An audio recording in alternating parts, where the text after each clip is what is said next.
하나님의 말씀 에스겔서 46장 말씀입니다. 나 주 여호와가 말하노라. 안뜰 동양한 문을 일하는 6일 동안에는 닫되 안식일에는 열며 월삭에도 열고. 안뜰 동양한 문, 바깥 동문이 폐쇄됐잖아요. 44장 1절에서 3절까지 그 문이 폐쇄된 것처럼, 바깥 동문이 폐쇄된 것처럼 안뜰의 동문 역시 폐쇄되어 있었습니다. 단지 이 안뜰의 동문은 안식일과 월삭 때만 왕이 제사를 드릴 수 있도록 예외적으로 저녁 때까지 열려 있었다는 것입니다. 2절 말씀을 보시면은 왕은 바깥문 현관을 통하여 들어와서 문벽 곁에 서고 제사장은 그를 위하여 번제와 감사제를 드릴 것이요 왕은 문통에서 경배한 후에 밖으로 나가고 그 문은 저녁까지 닫지 말 것이며.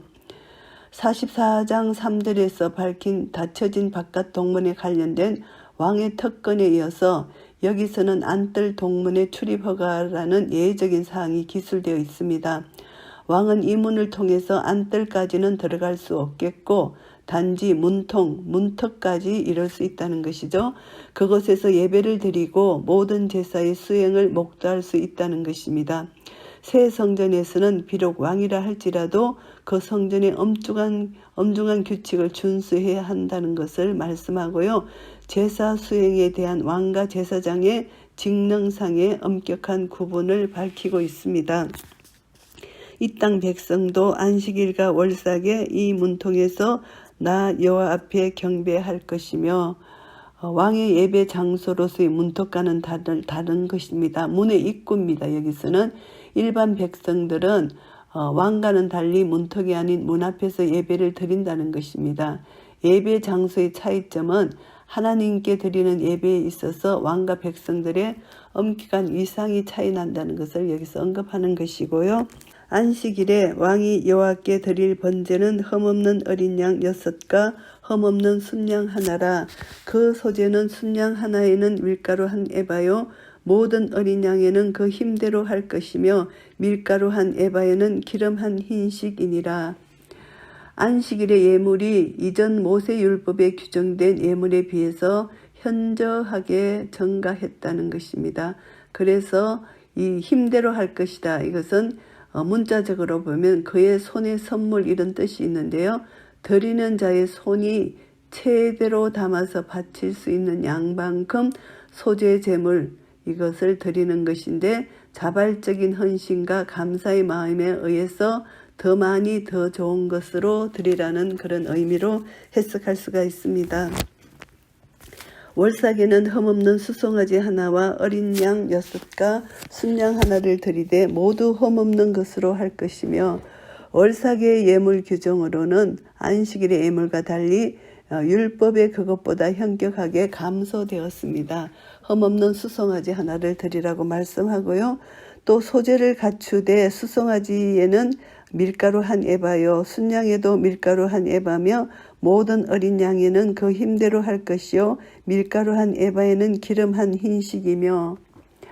그 힘대로 하라는 것입니다. 이것은 자기의 경제적 능력에 따라서 적정한 예물을 드리라는 그런 의미고요. 왕이 올 때는 이 문 현관을 통하여 들어오고 나갈 때에도 그리할지니라. 안식일과 월삭의 예배가 아닌 일반 절기 때의 성전 출입 규례가 9절에서 12절까지 이어지는데요. 8절 말씀은 안식일과 월삭 때 왕의 성전 출입 규례를 2절에 이어서 다시 한번 반복합니다. 그래서 앞으로 전개될 일반 절기의 출입 규례와 비교해주고 있는 것이고요. 그러나 모든 정한 절기에 이 땅 거민이 나 여호와 앞에 나올 때에는 북문으로 들어와서 경배하는 자는 남문으로 나가고 남문으로 들어오는 자는 북문으로 나갈지라. 들어온 문으로 도로 나가지 말고 그 몸이 앞으로 향한 대로 나갈지며. 일반적으로 안식일과 월삭 때 일반 백성들의 성전 방문은 그들의 종교 생활에 있어서 의례적이고 필수적인 행사는 아닙니다. 그래서 45장 18절에서 25절에 규정된 절기에는 모세율법에 정해진 절기 때와 마찬가지로 모든 백성이 성전 예배에 참석해야만 한다는 뜻이 암시되어 있었습니다. 그런데 여기서 보면은 북문으로 들어온 자는 그대로 뒤로 돌아 나가지 말고 다른 문으로 나가는 것이죠. 돌아온 문으로 돌아가지 말고 앞문으로 남문으로 나가고 온 대로 그대로 앞으로 나가라는 것이죠. 그래서 이 지침을 보면은 일시적으로 이제 몰려드는 백성들에 의해서 발생할지도 모르는 혼란을 방지한다는 것도 볼 수 있지만 성전 내의 질서를 유지하기 위한 것이라고 볼 수도 있지만 궁극적으로는 그 몸이 앞으로 행한 대로 이것은 옛것과는 단절된 것, 새 사람으로 살아라 이런 뜻으로 정진이라는 신앙적 의미를 함축하고 있다고 볼 수가 있고요. 왕은 무리 가운데 있어서 그들의 들어올 때에 들어오고 그들의 나갈 때에 나갈지라.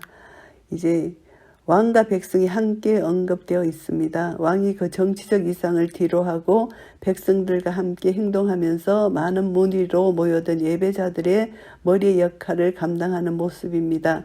이스라엘의 중요한 절기 때 종종 볼 수 있습니다. 다윗에게서도 찾아볼 수 있었고요.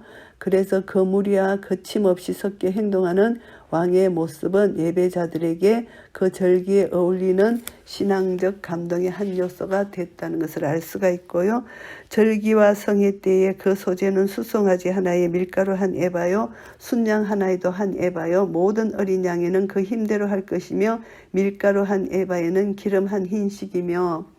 왕과 백성이 새 성전에서 드릴 여러 가지 제사 규정이 언급되어 있습니다. 그래서 15절까지 언급된 이 말씀 보면은 절기와 성회 때 이 거룩한 성일이라는 뜻의 절기입니다. 이 절기에는 특별한 목적을 가지고 모이는 백성들, 집회 성회입니다.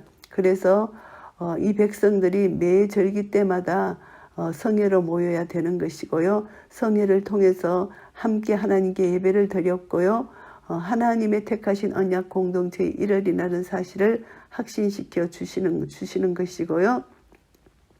성회는 정해진 절기란 의미로 쓰여지고 절기는 백성들이 참여가 당연하다로 규정되어 있는 것이 절기 성회입니다. 그래서 이제 안식일 절기, 안식일 월삭 성회 이것은 새 이스라엘이 정해진 절기를 가리키는 것이고요. 절기와 성회는 회복될 새 이스라엘에게 규정된 모든 절기들에 대한 총칭으로 이해할 수가 있는 것입니다. 그래서 이제 특별하게 절기, 성회 이렇게 정해졌다는 것을 말씀하고요. 만일 왕이 자언하여 번제를 갖추거나 혹 자언하여 감사제를 갖추어 나 여호와께 드릴 때에는 그를 위하여 동량한 문을 열고 그가 번제와 감사제를 안식일에 드림같이 드리고 밖으로 나갈지며 나간 후에 문을 닫을지니라. 자언제 이것은 낙헌제라고도 일컫는 말인데요. 특별히 하나님을 향한 사랑을 표시하기 위해서 드리는 제사입니다. 자발적으로 기꺼이 바치는 헌신하는 제사입니다. 이 자원제는 성령의 감동을 통해서 진정한 기쁨으로 하나님께 희생 제물을 드리고자 하는 그런 마음에서 드려지는 것이고요. 동량한 문을 열고 나간 후에는 문을 닫는다는 것은 왕의 자원제는 어느 때라도 드려질 수 있습니다. 이의 수행을 위해서 그 문이 개방되었고요. 단지 안식일과 월삭의 경우와 다른 점은 그 열려진 문이 제사 의식이 끝난 직후에 바로 닫혀진다는 점입니다. 13절부터 15절까지는요. 아침마다 1년 되고 흠없는 어린 양 하나로 번제를 갖추어 나 여호와께 드리고 또 아침마다 그것과 함께 드릴 소제를 갖추되 곧 밀가루 에바 6분지 1과 기름 흰 3분지 1을 섞을 것이니 이는 영원한 규례를 삼아 항상 나 여호와께 드릴 소제라. 이와 같이 아침마다 그 어린 양과 밀가루와 기름을 갖추어 항상 드리는 번제를 삼을지니라. 백성들이 매일 드려야 할 상번제에 관한 규정입니다. 이제 이 상번제는 이스라엘 백성들의 의무였고요. 제사장이 그 제사를 주관하게 됩니다. 모세 율법에 있어서 상번제는 아침과 저녁에 2번 드려졌는데 새 성전에서는 상번제를 저녁 제사가 폐지됐다는 것을 여기서 알 수가 있습니다. 나 주 여호와가 말하노라. 왕이 만일 한 아들에게 선물을 준적 그의 기업이 되어 그 자손에게 속하나니 이는 그 기업을 받음이거니와. 왕이 그 기업을 자손에게 이어준다는 것인데요. 왕이 자신의 권력을 이용해서 무력과 수탈, 불법적인 방법으로 자신의 기업을 확장해왔던 이전 왕정시대와는 다릅니다. 그래서 45장 7절 8절에 명확하게 제시된 지역만이 왕의 기업이 된 것이고요. 그 기업은 영구히 그 왕가의 세습적 분깃이 된다는 것입니다. 그래서 왕은 신적 법정적 소유권이 있는 그 지역에 한해서만 자신의 아들에게 상속할 수 있다는 것이고요. 왕이 만일 그 기업으로 한 종에게 선물로 준적 그 종에게 속하여 희년까지 이르고 그 후에는 왕에게로 돌아갈 것이니 왕의 기업은 그 아들이 이어받을 것임이니라. 이 말씀은 왕에게 주어진 기업의 일부를 왕이 자신의 중요한 종에게 주었다 할지라도 그 기업은 종의 자손에게 세습되는 것이 아니라는 것입니다. 희년이 되면은 다시 왕의 소유로 되돌려져서 왕의 후손들에게 상속된다는 것입니다. 희년이 되면 그 기업의 원래 소유자에게 돌려지게 되는 모세 율법과 금액을 같이 하는 것이죠. 희년에게는 또 종들에게 자유가 있다는 것입니다. 왕은 백성의 기업을 취하여 그 산업에서 쫓아내지 못할지니 왕이 자기 아들에게 기업으로 줄 것은 자기 산업으로만 할 것임이니라. 백성으로 각각 그 산업을 떠나 흩어지지 않게 할 것이니라. 왕의 기업이 그들의 자손 대대로 승계되듯이 백성들의 기업 또한 그들의 후손으로 유업으로 상속되어진다는 것입니다. 이스라엘에게 있어서 기업은 하나님께로부터 직접 부여받은 것이기 때문에 비록 왕이라 할지라도 그 백성들의 기업을 부당하게 빼앗을 수 없다는 것을 말씀합니다. 이 농경사회 유목생활이 있던 이 시대는 하나님께로부터 받은 기업으로서 이제 이들이 생계를 이어가기 때문에 이들이 토지가 상실된다는 것은 가장 기본적인 생활권을 빼앗긴다는 것과 같은 의미이기 때문에 중요한 것이죠. 그래서 이제 백성들이 경제적 핍절 상태에 빠져서 자신의 기업을 던지고 떠나지 않게 하기 위해서는 왕은 그 권력으로 하나님의 공의에 합당하게 사용해야지 그 권력을 이용해서 불의하게 백성들의 땅을 빼앗지 말라는 것을 여기서 권면하고 있는 말씀이고요. 그 후에 그가 나를 데리고 문 곁 통행구로 말미암아 제사장의 북향한 거룩한 방에 들어가시니 그 방 뒤 서편에 한 처소가 있더라. 이제 성전의 부속 건물을 열거할 때 제외되었던 희생 제물을 삼는 부엌에 관한 언급이 부록처럼 추가되어서 이곳에 돌발적으로 기술되고 있습니다. 제사장의 거룩한 방에 이제 42장 1절부터 2절 9절까지 언급된 북쪽 건물의 방입니다. 바로 그 방의 서쪽 뒤편에 있는 처소가 19절 20절에 언급되는 제사장의 부엌으로 볼 수가 있어요. 그가 내게 이르시되 이는 제사장이 속죄제와 속죄제 희생을 삶으며 소제 제물을 구울 처소니 그들이 이 성물을 가지고 바깥들에 나가면 백성을 거룩하게 할까 함이니라 하시고, 이제 모세율법상 이제 제사 명칭이 언급할 때에는 대개 속죄제가 먼저 언급되는 것이 상례였는데 여기서는 특별하게 속건제가 먼저 언급되고 있습니다.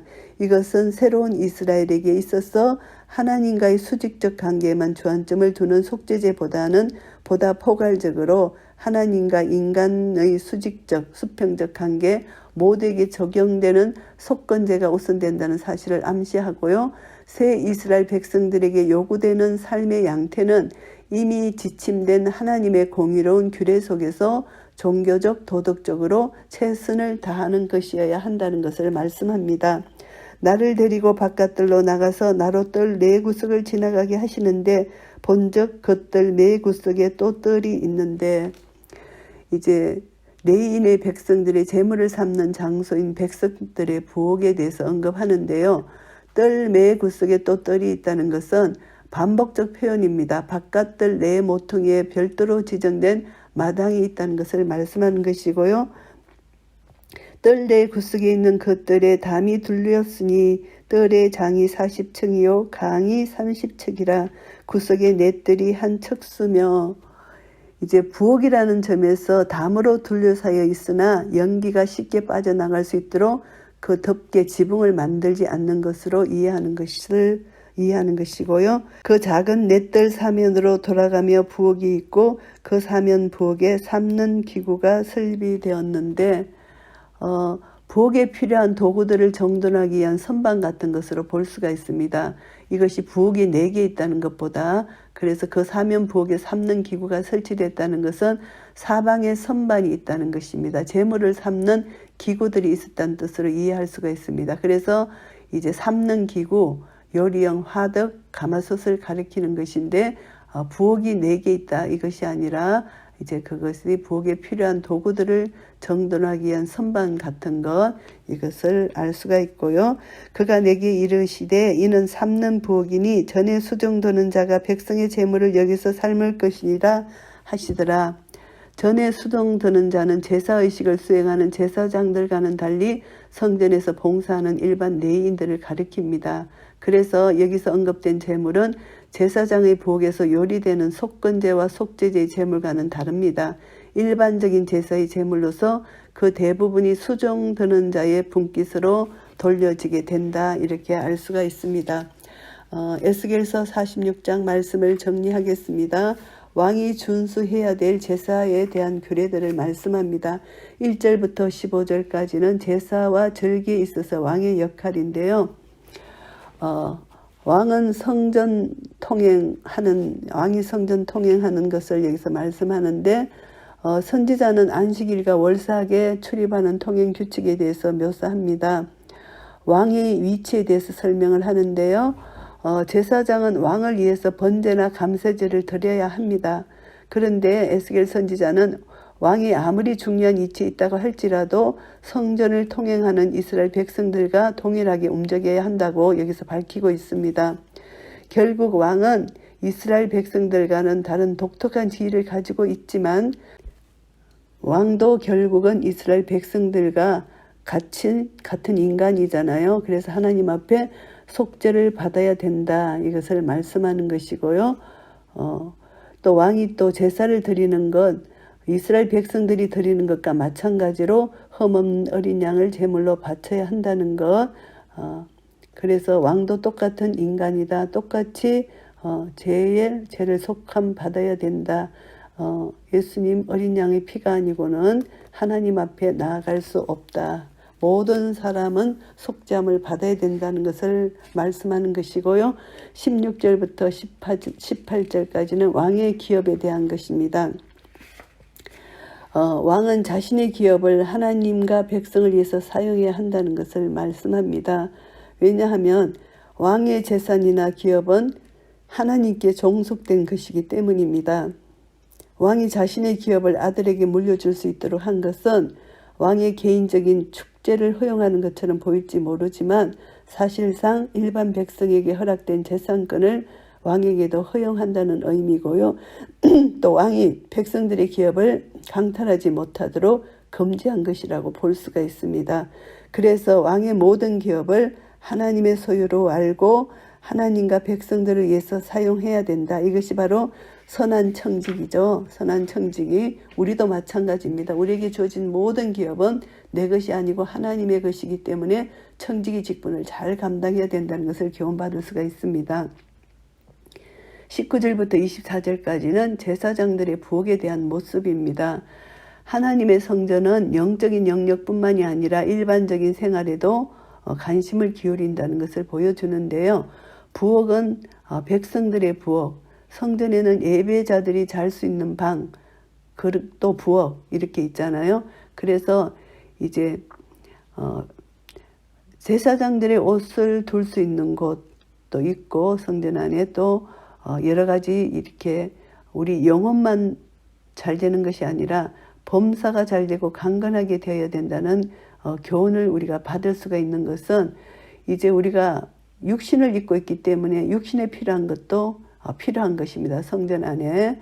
그래서 우리는 우리 몸으로 거룩한 산제사를 드리는 것이 영적 예배라는 것이 우리가 또 로마서 12장 1절에서 말씀해 주셨어요. 그래서 우리는 하나님께 드리는 성도의 예배, 또 이스라엘 백성들이 하나님 앞에 드리는 제사, 이 모든 것은 영육이 합해서 하나님 뜻을 준행해야 된다는 것입니다. 그래서 성전 안에 또 고기를 삶고 또 그걸 하는 부엌이 필요하다는 것. 그래서 부엌의 중요성을 여기서 또 한번 말씀하고 있습니다. 에스겔서 46장을 통해서 교훈을 받습니다. 하나님 앞에 예배하는 자는 외적인 자세에도 경건을 유지해야 한다는 것입니다. 예배자들의 통행에 대한 제한은 성전 안에서의 충돌과 혼잡함을 피하기 위한 그런 의미가 담겨 있고요. 예배자들이 또 어떤 자세로 예배를 드려야 된다는 것을 우리에게 교훈해 주십니다. 오직 예수 그리스도의 온전한 희생으로 말미암아 우리에게 주어진 하나님 보좌 앞에 담대히 나아갈 수 있는 길을 열어주신 그 길을 우리는 오직 예수님의 보혈로만 갈 수가 있습니다. 비록 왕이라 할지라도 예수님 보혈을 통하지 않고는 하나님과 온전한 교제를 이룰 수 없다는 것. 그래서 하나님은 온전한 헌신을 우리에게 요구하십니다. 그래서 구약에는 동물로 제한된 것이 이제는 우리 모든 신약에 와서는 예수 피로 말미암아 우리가 가진 모든 언사, 우리의 시간, 우리 재물, 재능, 우리 가진 것 모든 것으로 하나님께 드려야 된다는 것을 우리가 깨닫게 됩니다.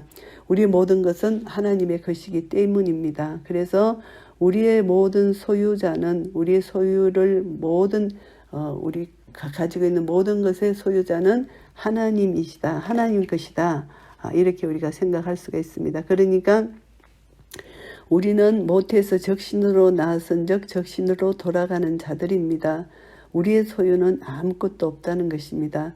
그래서 원소유주이신 하나님을 기억하지 않으면 우리는 교만해지고 욕심에 사로잡힐 수밖에 없다는 것을 깨닫게 됩니다. 결국은 나의 나된 것은 하나님의 은혜고 모든 것이 하나님의 소유다는 것을 알게 될 때 아무것도 없는 제로에서 내가 지금 누리고 있는 것이 어떤 것인지를 생각하면은 하나님의 모든 주권 밑에 내가 가진 것으로 감사할 수가 있습니다.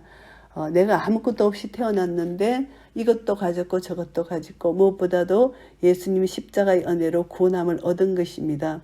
그래서 우리는 이것 하나만 가지고도 감사를 이어가도 주님 만나는 그날까지 다 감사를 할 수 없는 그런 큰 은혜를 받았다는 것을 알게 됩니다.